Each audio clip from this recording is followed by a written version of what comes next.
Dear students, आज हम B ए part प्रथम में समाजशास्त्र में अध्ययन करने जा रहे हैं। इस सत्र में जो पिछले सत्र में ही हम बात कर रहे थे कि समाजशास्त्र में वैज्ञानिक और मानवीय की परिप्रेक्ष्य क्या है, तो हमने पिछले सत्र में बात की थी कि समाजशास्त्र में वैज्ञानिक परिप्रेक्ष्य क्या है और उसके बाद में समाजशास्त्र में वैज्ञानिक परिप्रेक्ष्य का विकास। तो वैज्ञानिक परिप्रेक्ष्य का विकास में हम अलग अलग समाजशास्त्रियों के विचार यहाँ पर पढ़ने को या हमारे को देखने को मिल रहे थे। उसमें थे ऑगस्ट कॉम्टे और हर्बर्ट स्पेंसर। उसी सिलसिले में हम आज बात करते हैं आगे कि इमानुएल दुर्खिम ने सामाजिक मानवीय की परिप्रेक्ष्य में किस तरह से अपने विचार प्रस्तुत किए हैं। इमानुएल दुर्खिम जो हैं वैज्ञानिक परिप्रेक्ष्य के विकास में अनेक प्रकार से योगदान किया है। इन्होंने समाजशास्त्र के अध्ययन की वस्तु को सामाजिक तथ्य सोशल फैक्ट कहा है। दुर्खिम ने समाजशास्त्र को एक प्रत्यक्ष एवं अनुभविक विज्ञान मानते हैं। दुर्खिम ने सामाजिक घटनाओं के अध्ययन के लिए कई नियमों का निर्माण किया है। सबसे पहले वो बताते हैं कि सामाजिक नियमों को वस्तु माना जाए। दूसरी बात बताते हो कि समस्त पूर्व धारणाओं को उखाड़ फेंका जाए। तीसरी बात रखते हो कि सामाजिक तथ्यों को वैयक्तिक अभिव्यक्तियों से स्वतंत्र रखकर अनुसंधान किया जाना चाहिए। इन्हीं नियमों के आधार पर वैज्ञानिक परिप्रेक्ष्य को अपने निम्न अध्ययनों में व्यावहारिक रूप प्रदान किया है।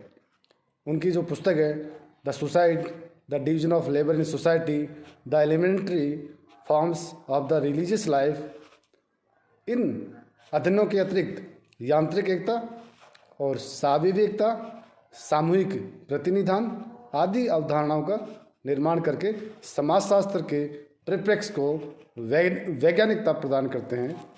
इसके बाद हम आगे बात करते हैं मैक्स वेबर के विचारों की कि मैक्स वेबर ने वैज्ञानिक परिप्रेक्ष्य में किस तरह से अपने विचार प्रस्तुत किए हैं। मैक्स वेबर ने समाजशास्त्र तथा अन्य सामाजिक विज्ञानों, अर्थशास्त्र और राजनीति शास्त्र को वैज्ञानिक परिप्रेक्ष्य प्रदान करने में विशेष योगदान दिया है। इनका सुझाव है कि समाजशास्त्री को केवल वैज्ञानिक विश्लेषण अर्थात क्या है का अध्ययन करना चाहिए तथा मूल्यांकनात्मक निर्णयों अर्थात क्या होना चाहिए से दूर रहना चाहिए। इनका कहना है कि एक घटना जिस रूप में है उसी रूप में उसका यथार्थ अवलोकन एवं विश्लेषण करना चाहिए।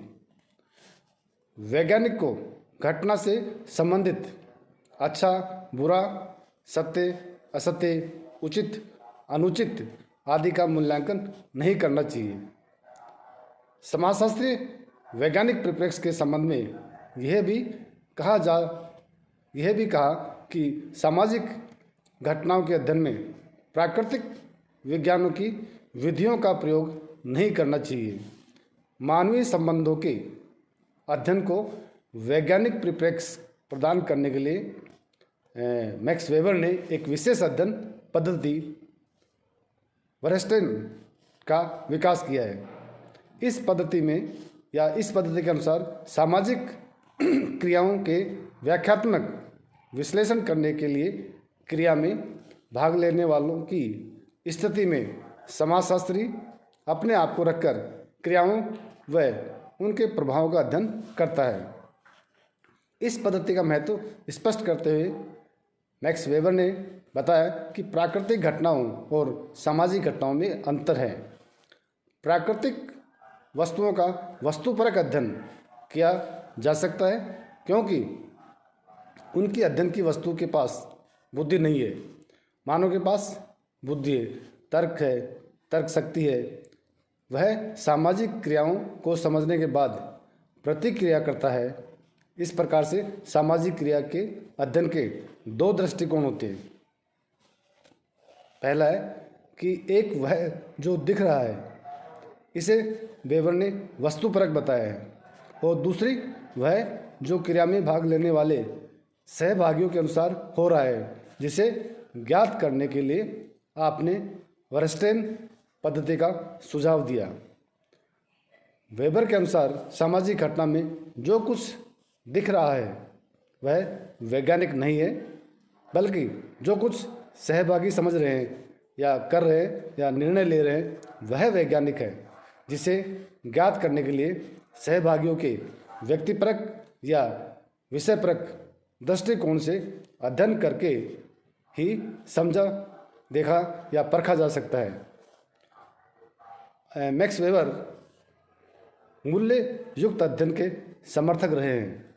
वेबर के अनुसार समाजशास्त्र में यही वैज्ञानिक परिप्रेक्ष्य है। इसे मैक्स वेबर ने समाजशास्त्र की परिभाषा में भी स्पष्ट किया है। वेबर के अनुसार समाजशास्त्र वह विज्ञान है जो कि सामाजिक क्रियाओं के व्याख्यात्मक बोध को प्रस्तुत करने का प्रयास करता है, जिससे उसकी प्रक्रिया एवं प्रभावों को बुद्धिसंगत व्याख्या की जा सकती है। इसके बाद साइंटिफिक पर्सपेक्टिव में मैक्स वेबर के बाद बात करते हैं हम विल्फ्रेड पेरेटो के जो विचार हैं उनके बारे में हम यहाँ पर अध्ययन करेंगे। पेरेटो समाजशास्त्र के दृष्टिकोण एवं अध्ययन पद्धति को वैज्ञानिकता प्रदान करना चाहते थे। विल्फ्रेड पेरेटो ने कहा कि समाजशास्त्र में प्राकृतिक विज्ञानों के समान समाज के अध्ययन में वैज्ञानिक पद्धतियों का प्रयोग किया जाना चाहिए, और साथ ही पेरेटो ने बताया कि समाजशास्त्र में तार्किक प्रयोगात्मक पद्धति का अनुसरण करने के लिए कई सुझाव दिए हैं, जिसमें उन्होंने बताया कि निरीक्षण, तथ्यात्मक अनुभव और तर्कसंगत निष्कर्ष। समाजशास्त्र सामाजिक घटनाओं का अध्ययन अनुभवों के आधार पर करता है। सामाजिक घटनाओं का वास्तविक निरीक्षण एवं प्रयोग की कसौटी पर जांच करेगा। इसके बाद विभिन्न घटनाओं के समान तत्वों की खोज करेगा। समानताओं के आधार पर समाजशास्त्री सामान्यीकरण करेगा अथवा नियमों एवं सिद्धांतों का प्रतिपादन करेगा। इस प्रकार से पेरेटो ने समाजशास्त्रीय पद्धति एवं परिप्रेक्ष्य की नींव को वास्तविक, यथार्थ एवं वैज्ञानिक बनाने का प्रयास किया है। इसके बाद में अगले जो समाजशास्त्री है वो है हमारा टालकट पार्सन्स ने समाजशास्त्रीय परिप्रेक्ष्य को वैज्ञानिकता प्रदान करने के लिए निम्न मानदंडों एवं विशेषताओं को आवश्यक बताया है। सबसे पहले बताया उन्होंने आनुभविकता। समाजशास्त्रीय परिप्रेक्ष्य में सिद्धांत प्रयोग सिद्ध तथ्यों पर आधारित होने चाहिए। इनका संकलन मानव की 5 जो ज्ञानेंद्रियों के द्वारा अनुभव जन्य होना चाहिए। दूसरी बात करते हैं तार्किक स्पष्टता। विभिन्न सिद्धांतों, उनमें वर्णित तथ्य, वैज्ञानिक प्रस्तावनाओं आदि में तार्किक स्पष्टता होनी चाहिए। अगली बात करते हो तार्किक सुसंगतता। किसी भी सिद्धांत की समस्त परिस्थितियों में पारस्परिक तार्किक सुसंगतता भी आवश्यक है। अगली बात करते हो सिद्धांतों का सामान्यता।